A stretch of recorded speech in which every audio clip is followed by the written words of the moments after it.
Hello, everybody. Thank you for popping in. See quite a few familiar faces already. Manny, hello. Eric, hello. Thank you for popping in. I appreciate it. Anybody else that may be watching as well. I haven't streamed in quite a while on this channel. Hey Lemon, how's it going?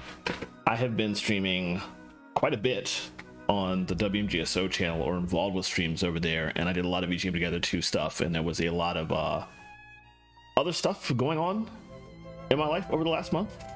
Mostly good stuff outside of the food poisoning that I got on Saturday, which was a story and a half. But yeah, I've just been busy with like a lot and streaming in other places, and have not had time to stream on my channel in quite some time. It's been about a month and a half since that last Destiny 2 stream. So yeah, that was rough, but thankfully it was mostly gone and out of the body in 24 hours, so could have been much worse. But I figured it was about time to get back to streaming on my channel for once, so here we are. I'm going to play some Rogue Legacy 2. I know on Tuesdays I used to play Xenoblade Chronicles X, and I want to go back to that, but I figured nice little change up as we get back used to things, so here we are. Let's turn that off and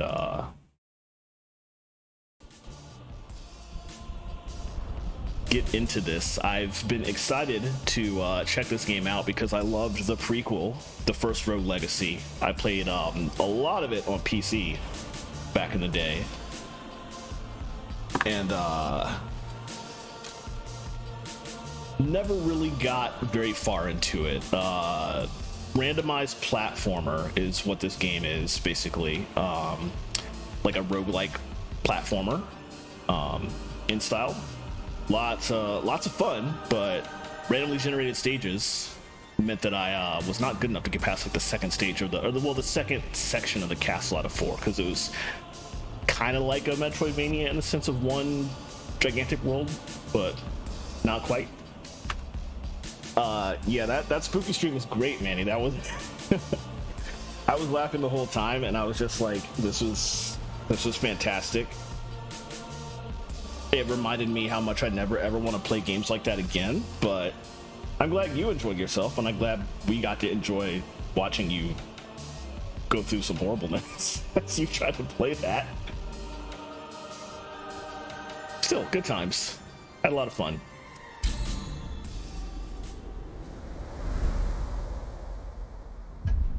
Yeah, absolutely.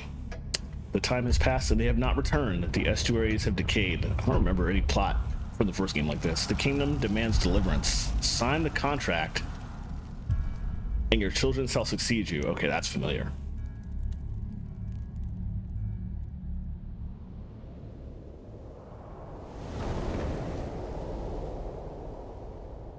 No cam today, by the way, because we're in that annoying part of the year where I don't have air conditioning and it's actually still kind of warm. But the state has forced the apartment complex, or more like the county, has forced the apartment complex to turn the heat on because it's supposed to get cold, and it hasn't actually gotten cold yet. So I don't want to turn on ring lights and like fry myself alive. So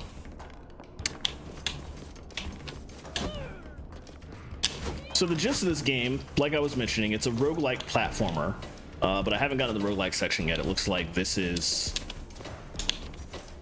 a small tutorial area, and I think this will be like a town that I will build up. But as a roguelike, for anybody familiar with that genre of game, the idea is that the game is really hard, and most roguelikes, most proper roguelikes, are one death and you have to restart the game from scratch. This is more like a roguelite, in which if I die, I do still have to restart the game from scratch, but some things carry over. And the concept in this game is that what carries over is the randomized player the randomized character that I'm playing as has a kid, and that kid, like 20 years from now, will have to go try and tackle this exact same dungeon. So I will pick up like various abilities that have gone down through my family line, through my genes. And that will change the gameplay a little bit and a lot. There was some very, very weird genetic abilities you could pick up in the first game that would cause things like the camera to be reversed and nonsense like that. But you can also, I think in this sequel, this little town that I'm starting in, we'll be able to like build this town up So the town will grow in between play sessions, and the money that I get in the castle can like be spent on building the town up, I think. So then you can come back out here and as like your future successor and purchase upgrades, and I think those upgrades will also carry over. So there is a bit of progression. It's not a you lose all progress every time you die. There's like a slow progression in every single playthrough. So that's like the shtick of the game, and why these roguelites are so much fun, because you get better every time you play, and you get a little extra progress every time you play, and eventually you get pretty far and make good progress, and maybe you can even beat it one day. That's not gonna happen tonight, but we'll enjoy what we can. I should read these. We've been hunkered here for the past few days as Z and her spies prep the west wall. Z. I kind of want to pronounce it Zed. I know I'm American, so Z is literally what I've grown up with, but I played a lot of Xenoblade Chronicles 3 recently, and it's Zed there. Because most of that game's cast is like British and Welsh, and so it's tough to go back. They've rigged the trapdoors ahead so we can open them from below. Tonight we make our move. There are heavier patrols around, but with all the fighting at the bridge, there should be no time for reinforcements. Okay, I should Castlevania style really need to start breaking everything to get money, because otherwise I'm not gonna be able to buy anything. Is there anything out here I could break? Yes. That was a bad idea. No, I can still jump up. I did want to reread this because I skipped past that without paying attention, and I feel like I want to pay attention to the lore here. You hate Z, you say Zed. Gotcha. It's the first of the month. We managed to cross the waters undiscovered. A few guards patrolled the west walls, but we were able to remove them without raising a signal. At sundown, we'll start ascending the wall. Provisions should be waiting for us at the top. What provisions? The barrels I blew up? I guess I should keep going, first of all. The music is interesting in that it's not gripping me like the music in the first game did, but that's probably just because I haven't gotten into the real starting area, I'm assuming. Oh, but I can't jump up there yet. Ooh. Wait.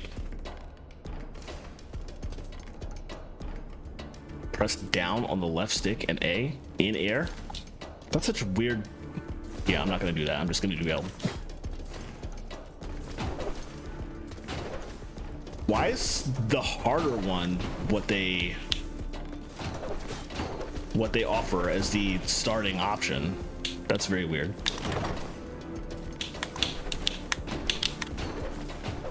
Oh, so you can only wall jump while... interesting. The diving bell cables needed to pass the interior ramparts were waiting for us, just like Z promised. I'm sorry, I will Zed. But our scouts underestimated how much we'd need. We're short a few hundred feet. Looks like we'll have to get creative. The first game had some lore, but not a whole lot. So this is interesting. There's also a lot more traversal mechanics in here, I'm thinking. Yep. Let me see if I can get over there. No, oh wait. Oh, that's just that. Never mind.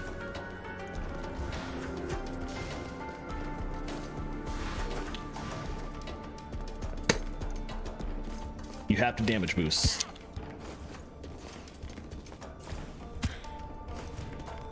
That's cute. I feel like they're just out here teaching you how to speedrun the game.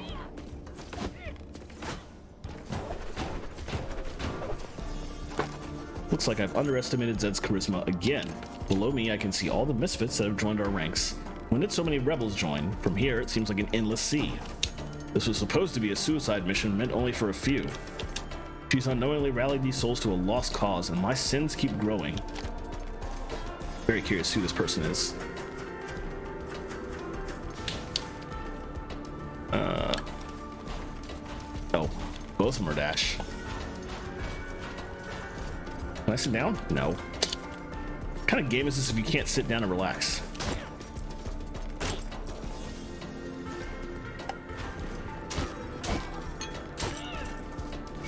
Oh, that's what they mean. I remember seeing that in the controls, but I guess you have to turn on forcing the dash, like left trigger to dash in one way. But I guess I'm fine with the way it is.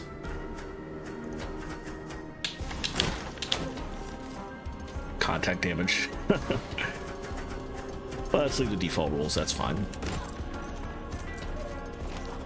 This is it, the end of the line. Below us there's a trick wall which could only be opened with magic. Zed said it should lead us straight to the estuaries. Tonight we live and die with the crimes I've committed.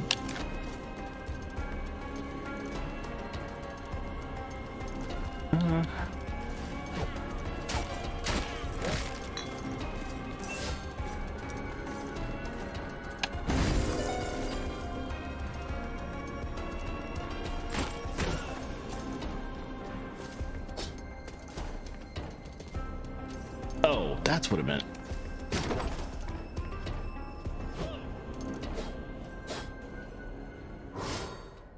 The left stick icon made me think it needed to push the left stick. That was not accurate.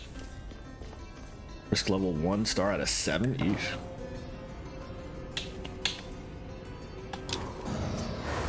Oh, I didn't mean to do that.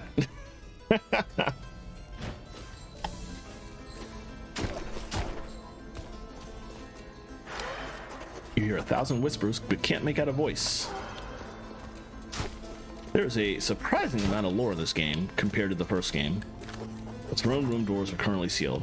Okay, it's pretty obvious where that is, or where that's going. I wonder if there were pumpkins up there because of the time of year. Okay, here's where I gotta be careful, because this is the point where the game is actually randomly generated. And every room is going to be different.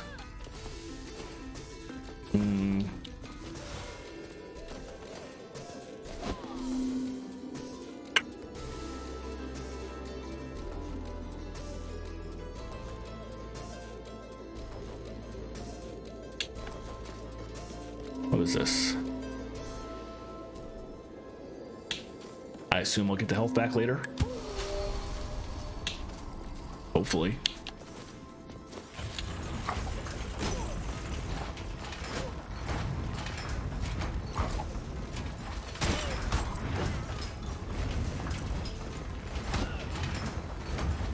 This is a lot. I haven't even barely started yet. Oh, wow. Okay, those things hit very hard.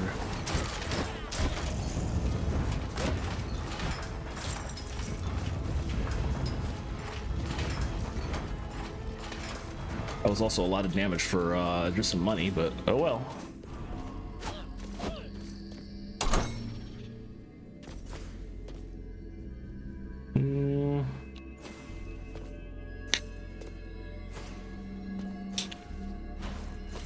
I can't dash in midair currently, so let's come back to that.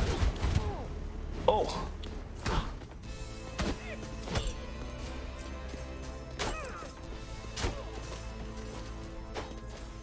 I should have used those enemies as a boost and didn't think about it. Oh well. Gain a Blessing of Talent. Creates an Ivy platform that blocks mid-sized projectiles and screen. I'm not sure what Spore Burst is, but why not? Let's see.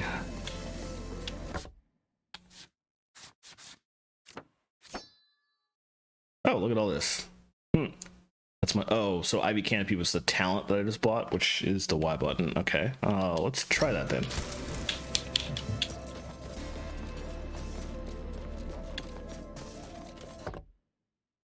Not sure what I just did. Oh, platform that blocks projectiles. Okay. Long cooldown. I guess it's, I don't know if that's going to be useful unless I'm, can I use that in air? I probably should have read this before I bought something at the shop. Let's see. Curio shops grant powerful blessings to those who partake in their wares. Switch weapons. Blessing of strength. Switch spells.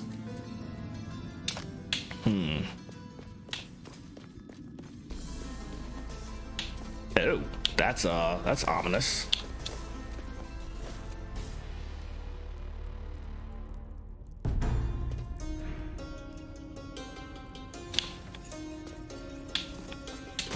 Something I can't explore yet. Let's get the teleporter at least, I guess.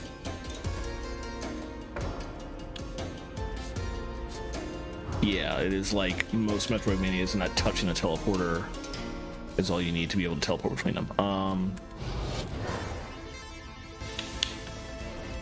Oh, this is a boss fight already?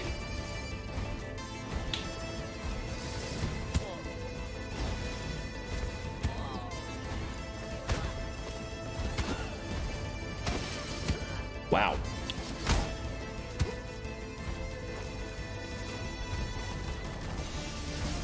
Do I have any items that I can use right now? Because that was a lot of damage. Nope.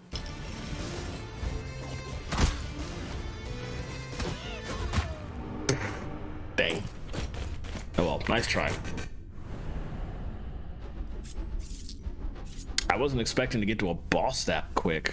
I guess that's what the boss doors look like, so I can avoid them. It's nice that that's such an obvious thing, because the boss rooms in the first game were pretty not necessarily obvious. It was like you just walk in and you were locked in. Now I know what they look like, so I can avoid them if I want to. Let's see. Time to pick a kid.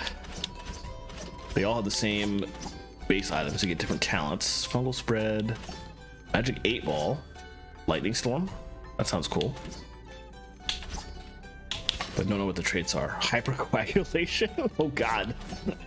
Histrionic. Oh man. So yeah, this is what I was talking about. Every descendant you play as will have some good things about them and some bad things about them, and it makes for interesting gameplay experiences. I'm not sure which one I want to pick though. Anybody watching the stream have any preferences? I'm leaning towards Lady Josephine.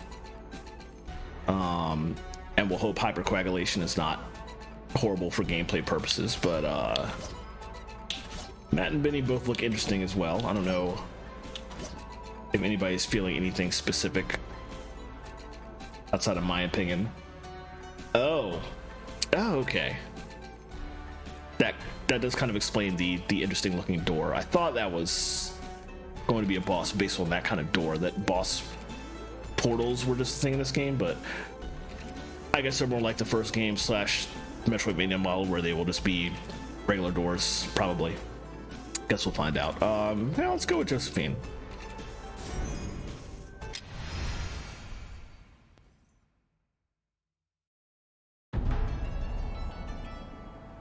And oh, now we can start building a skill tree. That's new for this game. Although it looks like this is a skill tree to build a town, I'm assuming. Healthcare unlocked. If only it were that easy in real life. Oh, we're building an entire kingdom?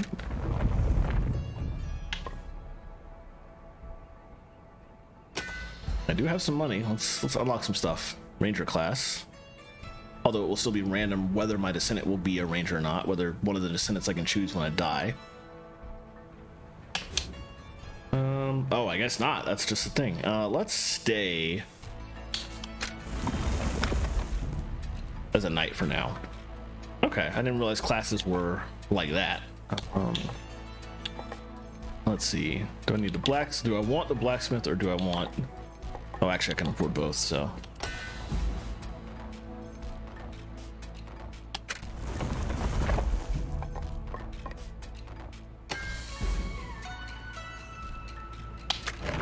Standard weapon and magic unlocks.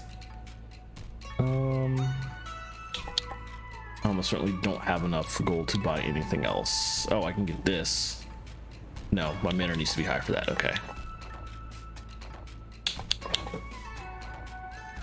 I guess I can get one of these.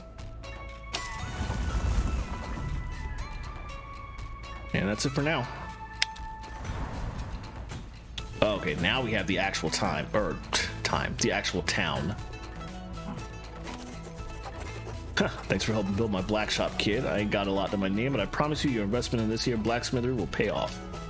Can't make much, because I ain't got any blueprints, but if you and me work together, boy, we can make some unimaginable things. And I mean that literally. Got me some of that Aphantasia. Can't see no pictures up in this noggin. That's why I need those blueprints.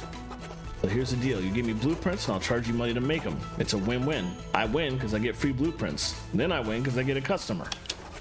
Anyway, enough dilly-dally. Let me show what you got in the back. And nothing, obviously, that I can do right now. I can make a leather helm. I also don't have any money. Well, the cost is free. I can't tell if that's actually better than what I have or not.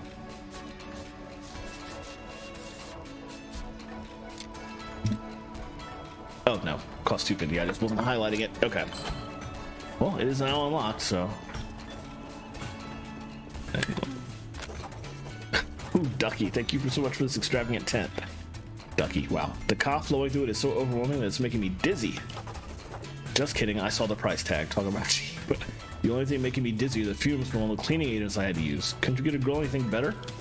Well, beggars can't be choosers, so I've decided not to be poor anymore. Now let's talk about magic with a capital M for money. So let me tell you, Ducky, enchantments are cheap.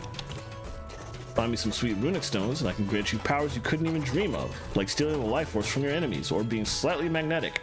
And that's it. That's all I've got. Until you find me those rune stones, Ducky. Interesting. Well, I also don't have enough coins to buy anything here, so let's start. One must pay the toll. Ah, right. You have to spend everything you've got. You can't go into the castle with money on hand.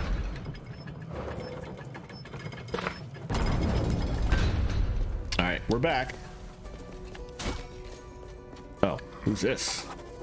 You're next in line to sign the contract. Everything in the name of duty, I presume. Never stop to think of what you might be losing. Well, if you're looking for the treasure, you'll have to find the king's children first. Can't get through those doors otherwise. I've tried. Thank you for the resub. Real long.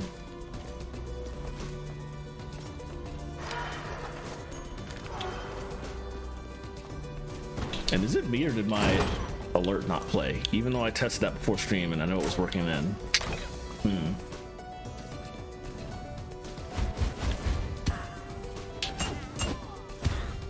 Yeesh.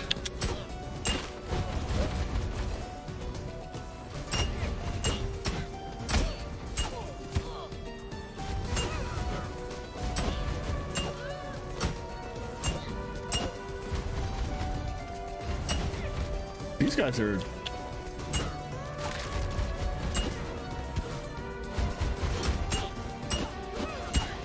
This is kind of weird, actually. I feel like I'm not actually doing any damage. Ow.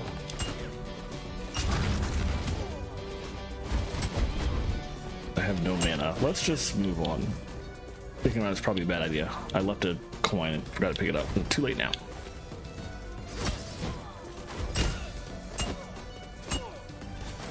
I wonder if this is one of my stats that's actually a problem.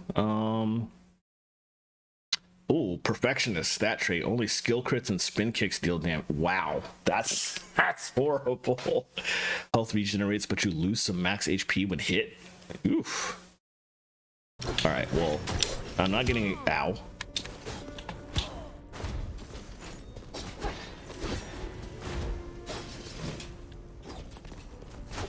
And suddenly I don't seem to be able to do my spin kick anymore. Yeah, that's the one I was thinking of.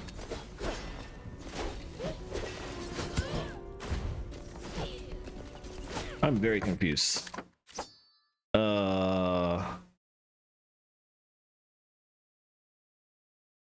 Dash attacks are always skill crits, though. That helps, I guess. But I'm not sure where my spin crits or my spins are not doing anything. Okay, that's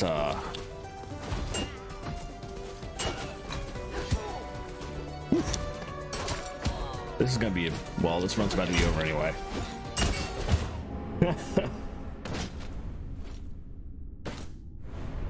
I think maybe it wasn't working because you have to actually do those on the enemy, and I just had very bad timing with that. It was easy to do outside in the tutorial area, but I was literally jumping up the candles with it, or the, not the candles, like the lampposts, and those are stable, so I didn't really get a grasp of